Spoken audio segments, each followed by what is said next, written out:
ॐ सहना ववतु सहनौ भुनक्तु सह वीर्यं करवावहै तेजस्विनावधीतमस्तु मा विद्विषावहै। ओम शांति शांति शांति। महाभारत के वन पर्व के अंतर्गत हम यक्ष युधिष्ठिर संवाद को देख रहे हैं। पिछले प्रसंग में धर्मराज यक्ष का रूप धारण करके महाराज युधिष्ठिर के समक्ष आते हैं और कुछ प्रश्नों को पूछते हैं कि सूर्य को कौन उदित करता है, उसके चारों ओर कौन चलता है, अस्त कौन करता है और सूर्य किसमें प्रतिष्ठित है। यह प्रश्न महाराज युधिष्ठिर से यक्ष के द्वारा पूछे गए। अब नए प्रश्नों की ओर चलते हैं। यक्ष पूछते हैं, केन स्वित् श्रोत्रियो भवति केन स्वित् विन्दते महत् केन द्वितीयवान राजन केन भवति बुद्धिमान। ब्राह्मण के विषय में कहा जा रहा है कि मनुष्य श्रोत्रिय किस से होता है और वह बड़े पद को किस प्रकार से प्राप्त करता है। अकेला है लेकिन उसका साथी कौन होता है और किसके माध्यम से मनुष्य बुद्धिमान होता है। ये प्रश्न करे गए तो युधिष्ठिर जी ने कहा, श्रुतिरेन श्रोत्रियो भवति। मनुष्य जो है श्रुति के द्वारा श्रोत्रिय होता है। श्रुति यानी वेद। तो वेद अध्ययन अगर व्यक्ति करता है तब वह श्रोत्रिय कहलाता है। श्रोत्रिय आपने उपनाम भी सुने होंगे। आर्य जगत के मूर्धन्य विद्वान पूज्य आचार्य वेद प्रकाश श्रोत्रिय, जिनका देह गमन हो चुका है, तो वो अपने नाम के पीछे लिखते श्रोत्रिय। यहाँ पूछा गया कि मनुष्य श्रोत्रिय कैसे होता है। जो श्रुति को सुनता है वह श्रोत्रिय है। श्रुति यानी वेद। जो वेदों का अध्ययन करता है उसे हम श्रोत्रिय कहेंगे। और आगे कहा, तपसा विन्दते महत्। तपस्या जीवन का एक ऐसा अंग है जो मनुष्य को निखारता है, उसको महान बनाता है। अतपस्विनो योग सिद्धति ना। जिसके जीवन में तपस्या नहीं है उसके योग की यानी उसके लक्ष्य की सिद्धि कभी नहीं होती। तो मनुष्य को यदि अपनी साधारण अवस्था से विशेष अवस्था तक गति करनी है, उन्नति करनी है, कुछ अचीवमेंट करना है, कुछ प्राप्त करना है, तो शास्त्र में एकमात्र माध्यम दिया वह है तपस्या। कि तपस्या करो और तपस्या करके आप बड़े पद को प्राप्त कर सकते हैं। ब्रह्मचर्येण तपसा देवम मृत्युमुपाघ्नत। जो देव लोग हैं वो ब्रह्मचर्य की तपस्या करके मृत्यु को मार भगाते हैं। आपने टीवी सीरियल्स में जो धारावाहिक हैं उन धारावाहिकों में देखा होगा कि कुछ पाताल लोक निवासी हैं, कुछ नागलोक निवासी हैं, कुछ भील वनवासी हैं। बोले क्या कर रहे हैं? बोले तपस्या कर रहे हैं। और तपस्या का फल क्या निकला कि वो अच्छे बुद्धिमान, अच्छे बलवान, अच्छे धनवान, अच्छे आयुवान हो गए, अच्छे वेगवान, शक्तिशाली हो गए। उन्होंने अपने स्वयं के जीवन को भी आगे बढ़ाया और अपने पारिवारिक समाज के जीवन को भी वो आगे लेकर के गए। बस तपस्या करता हुआ दिखा दिया। हमने ये मान लिया कि बस चारों ओर अग्नि जला करके तपस्या करने को तपस्या कहते हैं, वृक्षासन में खड़े होने को तपस्या कहते हैं, पद्मासन लगाने को तपस्या करते हैं, भूमि में गड़ जाने को तपस्या कहते हैं, जल में कटी तक खड़े हो रह करके लंबे समय तक आराधना करने को तपस्या कहते हैं। अगर ऐसी तपस्या करने से वो विधाता प्रसन्न होता और उसी से सबको राज्य योग मिल जाते, राज्य सुख मिल जाते, तो जितने करोड़ों करोड़ों साधु घूम रहे हैं, अलग अलग प्रकार के, जैसे डिस्कवरी पर अलग अलग प्रजाति के पशु पक्षी देखे जाते हैं, वैसे ही जब कुंभ का मेला लगता है तो अलग अलग प्रजाति के साधु देखे जाते हैं। कोई लंबी चोटी रखे तपस्या कर रहा है, कोई हाथ को खड़ा करके तपस्या कर रहा है, कोई पैरों को खड़ा करके तपस्या कर रहा है, कोई लेटे लेटे कर रहा है। तो देखो, जो टीवी में दिखाई गई तपस्या, वो तपस्या ये भी कर रहे हैं। ये है फैक्ट चेक। वो टीवी में दिखा दिया कि किसी दैत्य ने, किसी असुर ने, किसी दानव ने, किसी मनुष्य ने इस प्रकार से तपस्या की, और उन्होंने भी कुछ ना कुछ मंत्र गाए, ओम ब्रह्मणे नमः, ओम नमो भगवते वासुदेवाय, ओम नमः शिवाय, वो मंत्र गा रहे थे। और ये लोग भी गा रहे हैं, लेकिन ये रोगी हो गए, कमज़ोर हो गए, अपने पैरों पर खड़े होने योग्य नहीं रहे, तपस्वी इनको कहा जा रहा है। लेकिन जिनको टीवी पर दिखाया गया या पुराणों में बताया गया, वो तो बाद में शक्ति संपन्न हो गए, दीर्घजीवी हो गए, अति वेगशाली हो गए, शस्त्र से सुसज्जित हो गए। पर ये नहीं हुए। इसका मतलब क्या हुआ? वो छलावा था। उसको तपस्या नहीं कहते, ये खड़े होना, लेटे रहना, भूमि में गड़ जाना। तपस्या कहते हैं कि आप तपस्या कर क्यों रहे हो, क्या लक्ष्य है। लक्ष्य की प्राप्ति के लिए पुरुषार्थ करने को तपस्या कहते हैं। और जब आप पुरुषार्थ करेंगे तो बीच में द्वंद्व आएंगे, परेशानी आएंगी, विघ्न बाधा आएंगी। तो उन विघ्न बाधाओं को सहन करना तप कहा जाता है। इस तप को महर्षि पतंजलि जी ने खोला, तपो द्वंद्व सहनम। जो मान अपमान, सुख दुख, भूख प्यास, सर्दी गर्मी है, उसको सहन करने को तप कहते हैं। अब ये कोई भील है, कोई आदिवासी है, कोई वनवासी है, कोई अशिक्षित परिवार से, निर्धन परिवार से है, वो ये चाहता है कि मैं कलेक्टर बन जाऊं। पहले लोग क्या चाहते थे? मैं सेनापति बन जाऊं, मैं जनपद का राजा बन जाऊं। आज थोड़ा समय बदल गया है, तो क्या इच्छा करेगा? जनपद, कलेक्टर बन जाऊं। अब कलेक्टर बनने के लिए बताओ, क्या वो पुराणों में कही या टीवी में जो बताई गई तपस्या, जो वर्तमान में कुंभ में के मेले में आए जो बाबा लोग हैं वो कर रहे थे, ऐसी तपस्या वो लड़का करे, वो महिला करे, स्त्री करे, तो क्या कलेक्टर बन जाएंगे? कलेक्टर नहीं बनेंगे। तो कलेक्टर बनने के लिए, IAS IPS अफसर बनने के लिए जो अपेक्षित पुरुषार्थ है वो करना पड़ेगा। अब आपने लक्ष्य बना लिया कि मुझे IAS बनना है, IPS बनना है, इसमें कुछ बाधाएं आएंगी। लोग हुटिंग करेंगे, ये अंग्रेजी पढ़ेगा, ये IAS बनेगा, ये IPS बनेगा। उस हुटिंग को सहन करना है तप। बहुत सारे अभाव आएंगे, बहुत सारी बाधाएं आएंगी, बहुत सारे विघ्न आएंगे, रोटी के लाले पड़ेंगे, कमाई के लाले पड़ेंगे, पैसे के लाले पड़ेंगे, लेकिन डिगना नहीं है।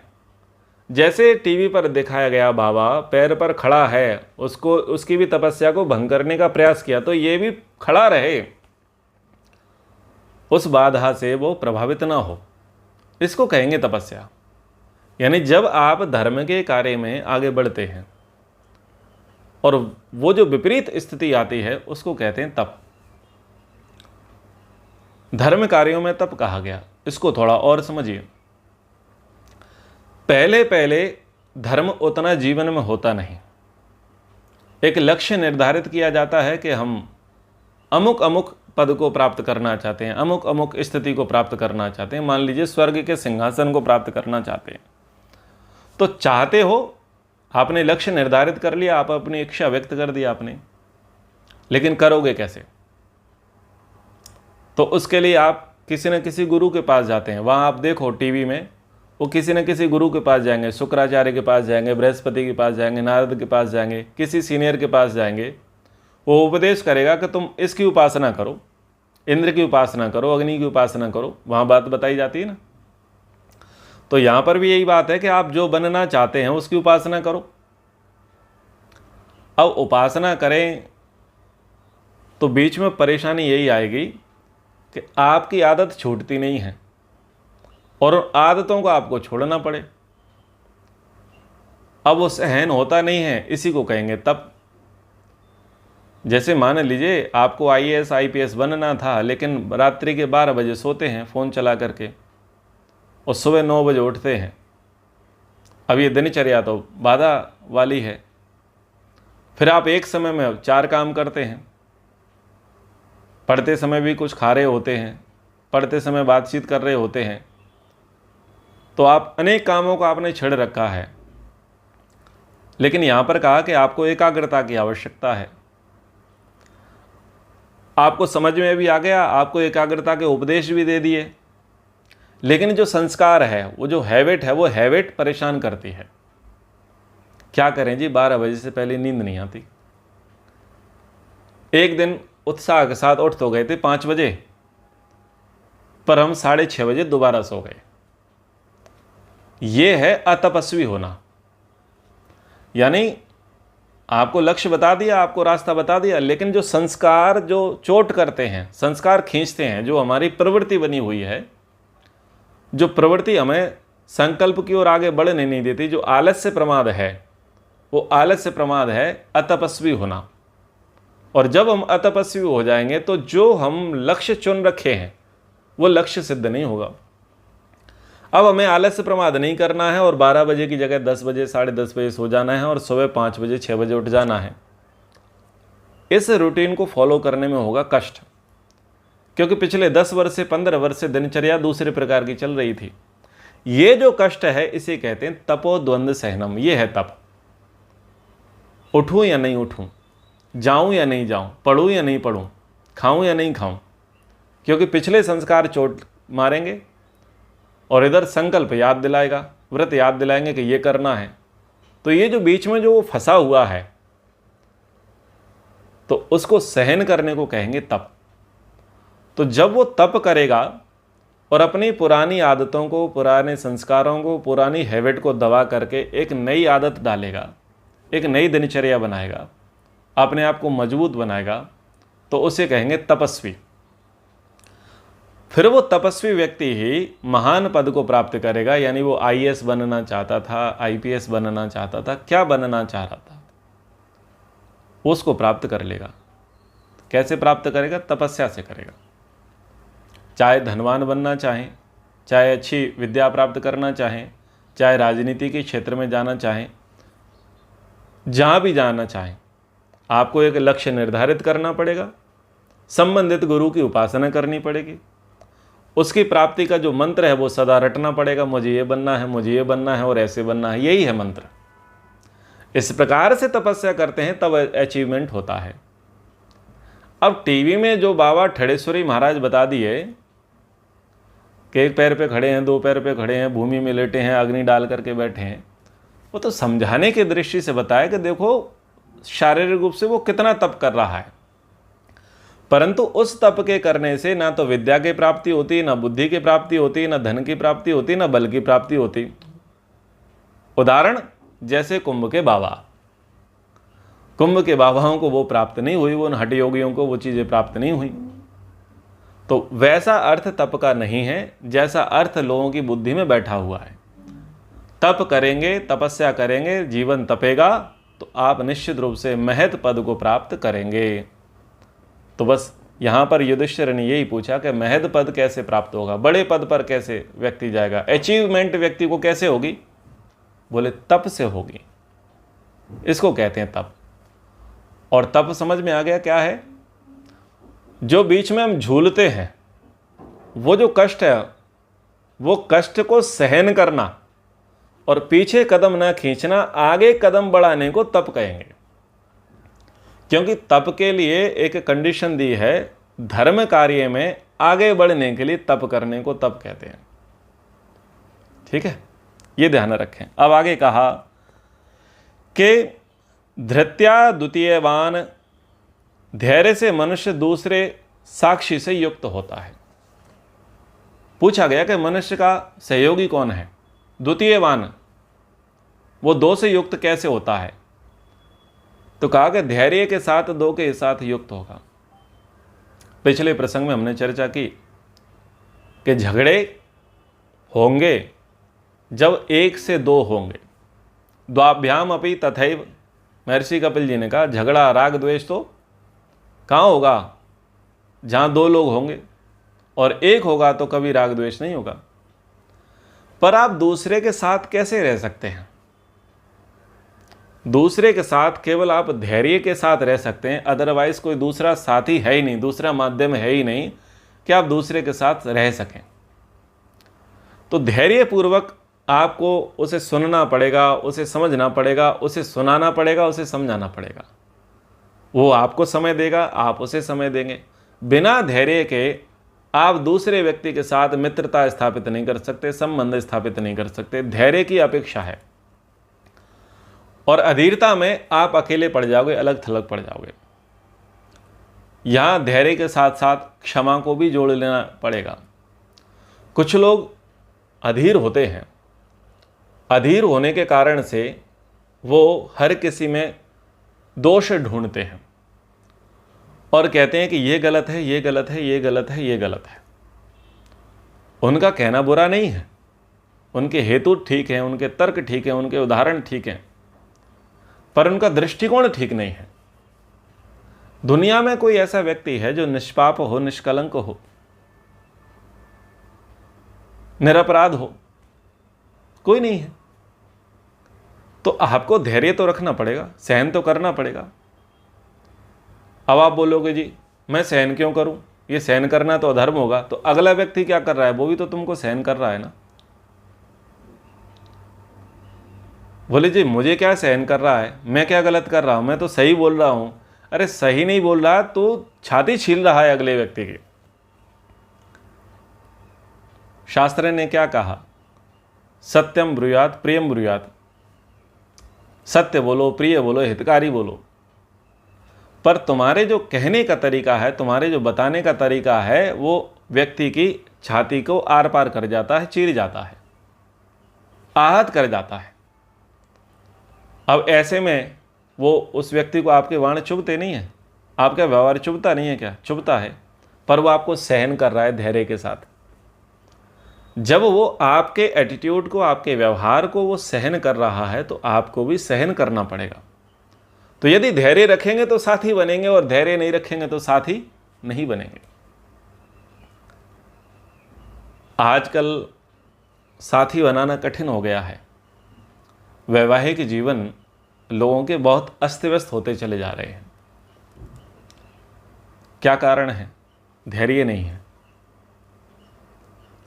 धृति, धैर्य नहीं है, अधीरता है, आतुरता है, चंचलता है। यानी शीघ्रता से हम व्यक्ति को अपने जैसा बना लेना चाहते हैं। अगर आर्य विचारधारा की बात करें तो युवक है तो युवती को क्या चाहता है कि वो जल्दी से, जितना उसने 3 साल में पढ़ा था, वो 3 दिन की मुलाकात में उसे सारा पढ़ा देना चाहता है। विवाह हुआ है और 6 वर्ष हो गए हैं आर्य समाज में जाते जाते, और अभी नव विवाहिता आई है, तो वो चाहता है कि पूरी सत्यार्थ प्रकाश, ऋग्वेदादि भाष्य भूमिका सब कुछ वो 1 सप्ताह के भीतर उसे पंडिता बना दे। यानी जितना उसके जीवन में परिवर्तन आया, वो क्या चाहता है, वो 1 सप्ताह के भीतर सारे के सारे परिवर्तन पत्नी में आ जाए। यह है अधीरता, यह है चंचलता। और ये अधीरता, ये चंचलता क्या करेगी, आपको अलग कर देगी। इसलिए यदि आप किसी को कुछ बताना चाहते हैं, सिखाना चाहते हैं, समझाना चाहते हैं, तो धैर्य की आवश्यकता है। आपको समय देना पड़ेगा। बिना धैर्य के आप उसमें परिवर्तन नहीं कर सकते। इसलिए धैर्य ही सबसे बड़ा साथी है। धैर्य के साथ आप व्यक्ति को बदल सकते हैं, और धैर्य के साथ आप में स्वयं में बदलाव आ सकता है। बिना धैर्य के नहीं आएगा। ये कोई रिमोट कंट्रोल तो है नहीं कि आप भी बदल जाओ और अगला भी बदल जाए। समय लगता है। तो धैर्य साथी बनाने वाला होता है। ठीक है। आगे कहा कि और वो जो केन भवति बुद्धिमान, मनुष्य बुद्धिमान कैसे होता है, तो कहा बुद्धिमान वृद्ध सेवया। जो वृद्ध लोग हैं, वृद्ध लोगों की सेवा मनुष्य को बुद्धिमान बनाती है। कौन वृद्ध लोग? तो आयु वृद्ध, बल वृद्ध, ज्ञान वृद्ध, पद वृद्ध, ये वृद्ध लोग होते हैं। वृद्ध यानी बड़े, जो आपसे आयु में बड़े हैं, धन में बड़े हैं, विद्या में बड़े हैं, बल में बड़े हैं, पद में बड़े हैं। इन बड़े वृद्ध लोगों की सेवा आपको बुद्धिमान बनाती है। बुद्धिमान मनुष्य वो नहीं है जो जीवन भर नए नए एक्सपेरिमेंट करता चला जाए, ठोकरें खाता चला जाए और सीखता जाए, उसको बुद्धिमान नहीं कहा। बुद्धिमान उसे कहा कि जो दूसरे के अनुभव से लाभ उठाए, और दूसरों के अनुभव से वही लाभ उठाएगा जो अनुभवी लोगों की सेवा करेगा, जो अपने से बड़े लोगों की अनुचर्या करेगा, उनका अनुगमन करेगा, उनका अनुसरण करेगा, उनकी सेवा करेगा, वह बुद्धिमान होगा। बोले सेवा करने से कैसे बुद्धिमान होगा? सेवा करने से वो जो आपसे विद्या, धन, ज्ञान, बल में बड़ा है, अगर ये कहें कि जो विद्या में, बल में, बुद्धि में, आयु में, ज्ञान में जो बड़ा व्यक्ति है, उसकी सेवा करने से, उसका अनुसरण करने से भला हम बुद्धिमान कैसे होंगे? तो इस प्रश्न का उत्तर यूं है, जब आप किसी की सेवा करते हैं तो वह आपकी श्रद्धा को जांचता है, आपकी लगनशीलता को, आपके भक्ति भाव को, आपके प्रेम को समझता है, और समझ करके वो उन बातों को कहता है जो बातें उसने प्राप्त की हुई है।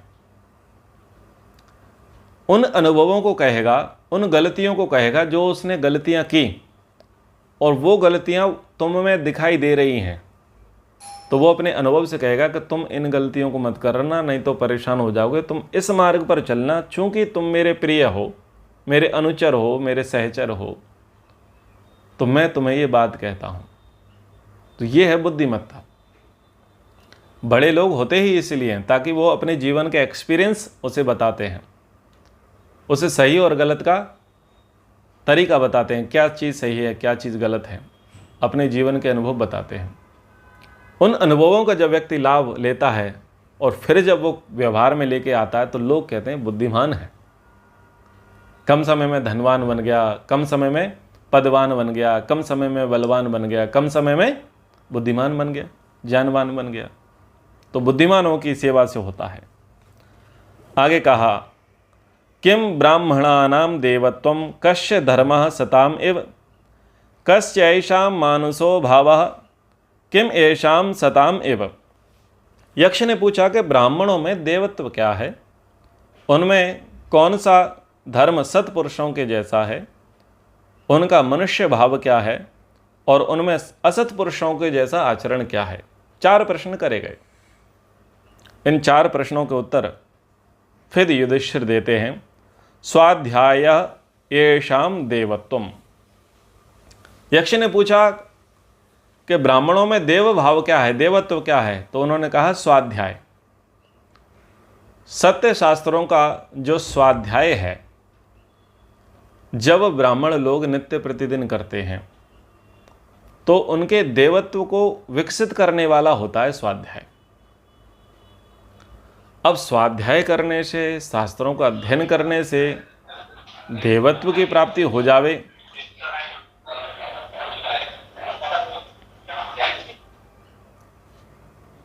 देवत्व की प्राप्ति हो जाए, यहाँ पर भी प्रश्न चिन्ह खड़ा होता है। भाई कई लोग पाठक हैं, नित्य पाठ करने वाले हैं, नित्य जप करने वाले हैं, और 2-2 घंटे पढ़ने वाले हैं। पढ़ने से, जप करने से, पाठ करने से यदि देवत्व आना होता तो उनमें भी आ जाता। तो हमें यह समझ में आता है कि पाठ करने से, स्वाध्याय करने से तो देवत्व आता नहीं है। अब आपकी बुद्धि ज़्यादा बड़ी है, ऋषि व्यास की बुद्धि ज़्यादा बड़ी है, ऋषि व्यास की ज़्यादा बुद्धि है, बड़ी है। आपने स्वाध्याय का मतलब समझ लिया पढ़ना, पाठ करना, परंतु ऋषि का दृष्टिकोण स्वाध्याय से पढ़ना नहीं है। स्वाध्याय का मतलब है श्रवण, मनन, निधि, ध्यासन और साक्षात्कार। यह है स्वाध्याय। सत्य शास्त्र जो है, वेदादि शास्त्र जो हैं, उनके स्वाध्याय का मतलब यही है, स्वयं का अध्ययन करना। श्रवण करो, पढ़ो, उसका मनन करो, उसे चिंतन में लेके आओ और अपने आप को तराशो, अपने आप को सुधारो। इस प्रकार का जो स्वाध्याय है वो व्यक्ति को पैना करता है और उसके अंदर देवत्व का निखार करता है। और जब व्यक्ति के जीवन से स्वाध्याय हटता है तो वो देवत्व से मनुष्यत्व की ओर आता है और मनुष्यत्व से पशुत्व की ओर चला जाता है। स्वाध्याय क्या है? एक विचार शक्ति है। तो विचार शक्ति आपके कार्य करने की शैली है उसको परिवर्तित कर देती है।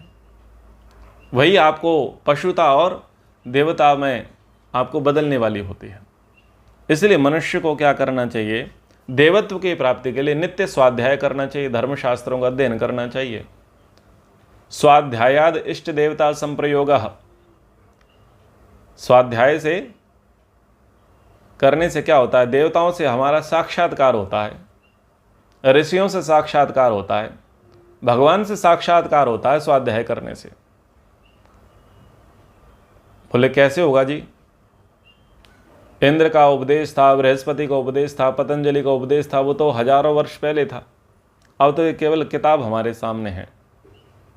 अब इससे हम उनका साक्षात्कार कैसे करेंगे?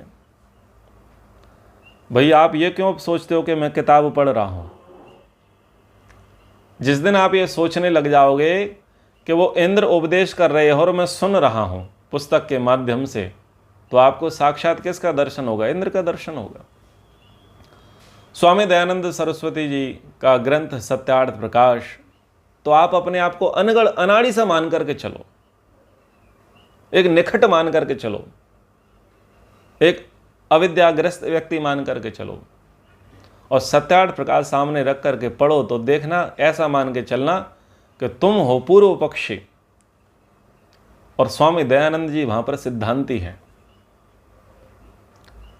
तुम हो विद्याग्रस्त, अविद्याग्रस्त, और तुम्हारी अविद्या का खंडन करने वाले वहां स्वामी जी बैठे हैं पुस्तक के रूप में। पुस्तक माध्यम है, उपदेश पुस्तक के माध्यम से प्राप्त हो रहे हैं। तो आप किसकी संगति कर रहे हो? स्वामी दयानंद की संगति कर रहे हो।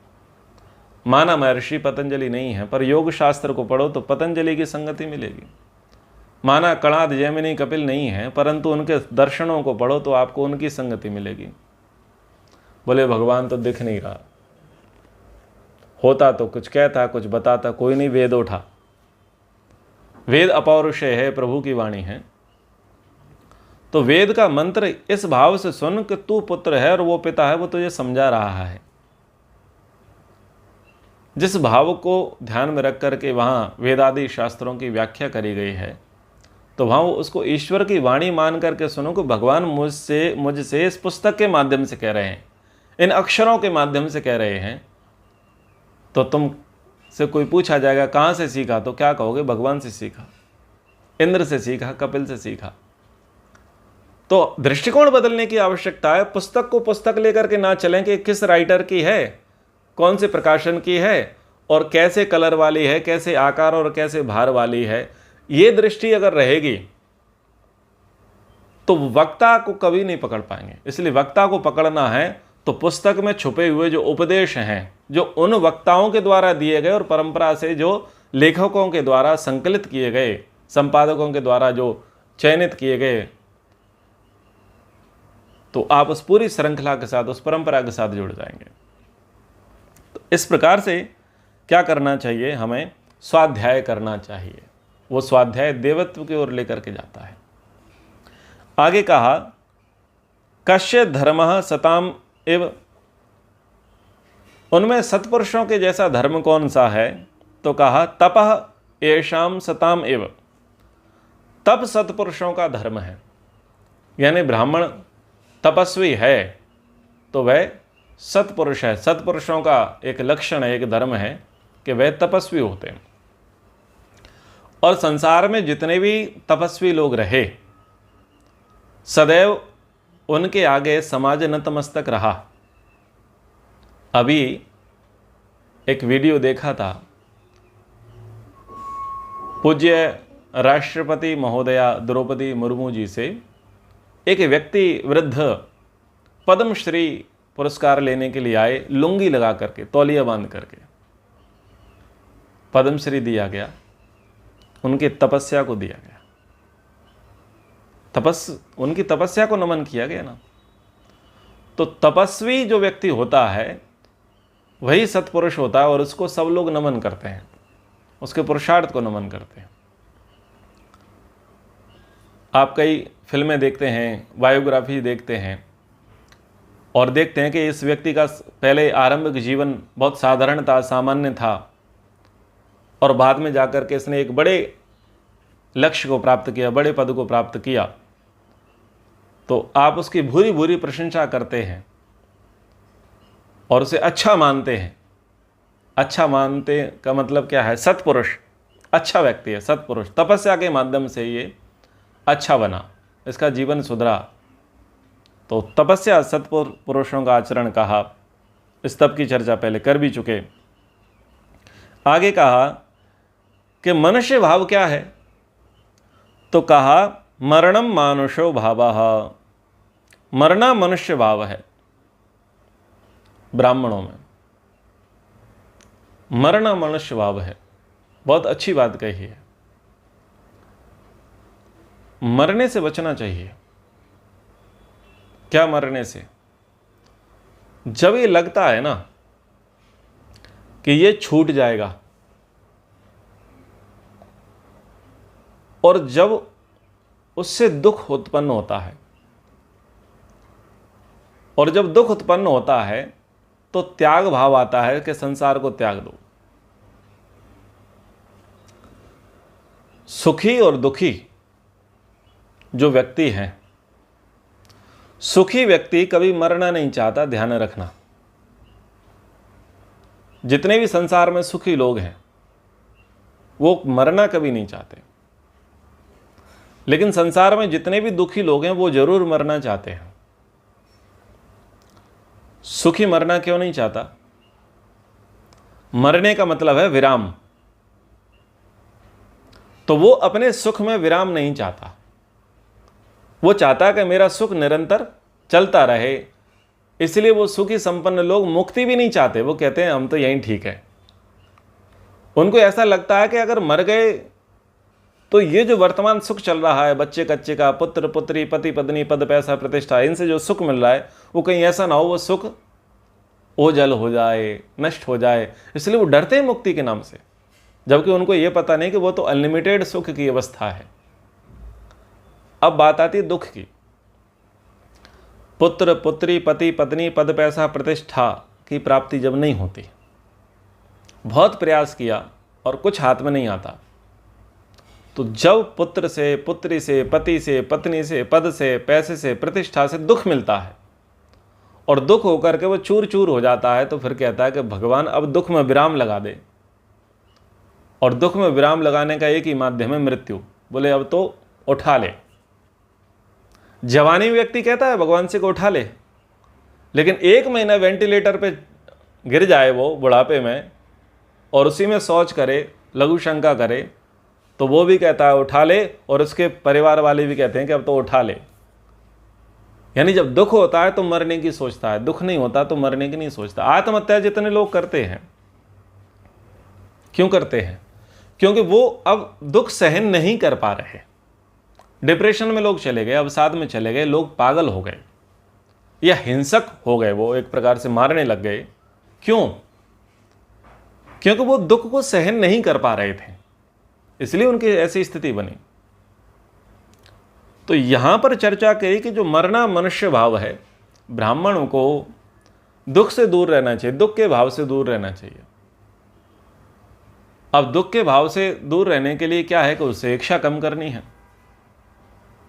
ब्राह्मण के लिए क्या कह दिया कि अपमान को अमृत के तुल्य और सम्मान को विष तुल्य मानते रहे, यानी उसको तो उल्टी शिक्षा दे रखी है। अब जो उल्टी शिक्षा वाला है तो वो तो मरने से बचेगा अपने आप, वो मनुष्य भाव में जाएगा नहीं। मनुष्य भाव मतलब यहां पर है साधारण मनुष्य, जो छोटे छोटे दुख से दुखी हो जाते हैं, जो छोटी छोटी बाधाओं से प्रभावित हो जाते हैं, छोटी छोटी कठिनाइयों को जो फेस नहीं कर पाते हैं। ये सामान्य मनुष्यों का जो जीवन है वो है मरना। और ब्राह्मण क्या है? मनुष्य से ऊपर स्थिति है। ब्राह्मण मनुष्य भाव से ऊपर का भाव है, ब्राह्मण भाव। तो ब्राह्मण कभी भी अपने मनुष्य भाव में जाने की ना सोचे, वो उसके लिए मरने के जैसा। मरना यानी ब्राह्मण मनुष्य भाव मतलब डिमोशन। यहां मनुष्य का अर्थ वो नहीं जो मननशील होकर के स्वयं आत्मवत दूसरे के सुख दुख को समझे, अपनी लाभ हानि के समान दूसरे की लाभ हानि को समझे, वो मनुष्य भाव की चर्चा नहीं है। मनुष्य भाव को मतलब साधारण लाइफ, जैसे जो साधारण लोग हैं वो जैसा काम करते हैं वैसा अगर हम करने लग जाएं या वैसा जीने लग जाएं तो वो हमारे लिए मरे के समान है। मरे के समान मतलब डिमोशन। मनुष्य भाव को आप ऐसे ले सकते हैं, अगर समझाने के लिए, शूद्र भाव। एक ब्राह्मण कैटेगरी का व्यक्ति हो और वो शूद्रता वाले कार्य करने लग जाए तो वो ब्राह्मण के लिए मृत्यु के सदृश है। जैसे महाभारत में पिछले प्रसंग में पढ़ चुके, क्षत्रिय भिक्षा नहीं मांगेगा। बोले क्यों? ये तो मरने के सदृश है, हम तो देने वाले हैं, लेने वाले नहीं हैं, देने वाले। तो ब्राह्मण भाव यानी एक बड़ा स्तर है और मनुष्य भाव मतलब एक छोटा सा स्तर है। तो छोटे स्तर तक चले जाना ये है मरने के समान। ये मरना मनुष्य भाव है। इसलिए वो अपने डिमोशन वाले कार्य कुछ ना करे, वो अपने पतन वाले कार्य ना करे, क्योंकि वो कार्य कौन करते हैं? साधारण लोग करते हैं, सामान्य लोग करते हैं। आप हायर क्लास से बिलोंग करते हैं तो आप मिडिल क्लास को क्या मानते हैं? साधारण लोग, मनुष्य लोग। और यदि आप मिडिल क्लास से बिलोंग करते हैं तो झुग्गी झोपड़ बस्तियों वालों को आप क्या मानते हैं? साधारण लोग, लेबर क्लास, लोअर क्लास लोग। तो अगर उस प्रकार की लाइफ आप जियोगे तो वो आपके लिए क्या है? मरने के जैसा है, मरने के जैसा है। इस प्रकार से कह रहे हैं आगे कि क्या उनमें असत पुरुषों जैसा आचरण है? तो कहा परिवादो असताम एव। परिवाद यानी निंदा करना असत पुरुषों के जैसा आचरण है। ब्राह्मण को निंदा से बचना चाहिए। यानी क्या क्या कह दिया? ब्राह्मण को शिक्षा दे दी, वेदों का स्वाध्याय उसे देवत्व की ओर लेकर के जाएगा, इसलिए ब्राह्मण वेदों का स्वाध्याय करे। ब्राह्मण तपस्वी बना रहे। ब्राह्मण साधारण मनुष्यों के जैसा ना सोचे, वैसे दिनचर्या जीवनचर्या उसकी ना हो, वो उसके लिए मरे के जैसा है। और ब्राह्मण जो है निंदा ना करे। निंदा करना तो असत पुरुषों का काम है। तो यहां निंदा का मतलब क्या है? विपरीत बोलना, यथार्थ बोलना निंदा नहीं। ऋषि दयानंद जी ने निंदा और स्तुति को लिखा कि जो वस्तु जैसी हो वैसा बोलना, हाँ वैसा बोलना उसकी स्तुति है, निंदा नहीं है। और निंदा का मतलब क्या होता है? जो वस्तु जैसी हो उससे विपरीत बोलना निंदा। तो विपरीत बोलना, विपरीत कथन करना वो असत पुरुषों जैसा आचरण है। अब ब्राह्मण को यहां बड़ी पदवी दी गई है, तो अविद्या जो है, अविद्या में ग्रस्त रहना ये असत पुरुष आचरण है, क्योंकि अविद्या को ही निंदा मानेंगे। वह निंदा की डेफिनेशन क्या थी? जो वस्तु जैसी हो उसे वैसी ना मानना, वो निंदा है। विपरीत कहना, अच्छे को बुरा कहना और बुरे को अच्छा कहना निंदा है ना। और अविद्या की डेफिनेशन क्या है? अनित्य शुचि दुखानात्मसु नित्य शुचि सुखात्म क्या थे? अविद्या। जो अनित्य हो उसे नित्य मानना और नित्य को अनित्य मानना, शुद्धि को अशुद्धि मानना, अशुद्धि को शुद्धि मानना, सुख को दुख मानना, दुख को सुख मानना। बोले ये क्या? ये अविद्या, ये विपरीत ज्ञान है। यही तो निंदा है, यही तो निंदा है। तो इस प्रकार का जो बुद्धि है, इस प्रकार का जो दृष्टि है, इस प्रकार का जो व्यवहार है, बोले ये असत पुरुष जैसा आचरण है। इसलिए उसको सत्पुरुषों के जैसा आचरण करना चाहिए, यानी सदा विद्या में ही रत रहना चाहिए, अविद्या से पृथक रहना चाहिए। तो ऐसे अच्छे अच्छे उत्तम उत्तम भाव यक्ष युधिष्ठिर संवाद के हैं। अब आगे क्षत्रियों के देवत्व, क्षत्रियों के व्यवहारों पर चर्चा की जाएगी, वैश्यों के व्यवहारों पर चर्चा की जाएगी। अभी समय के अनुसार कक्षा को विराम। एक बार ओम का उच्चारण। ओम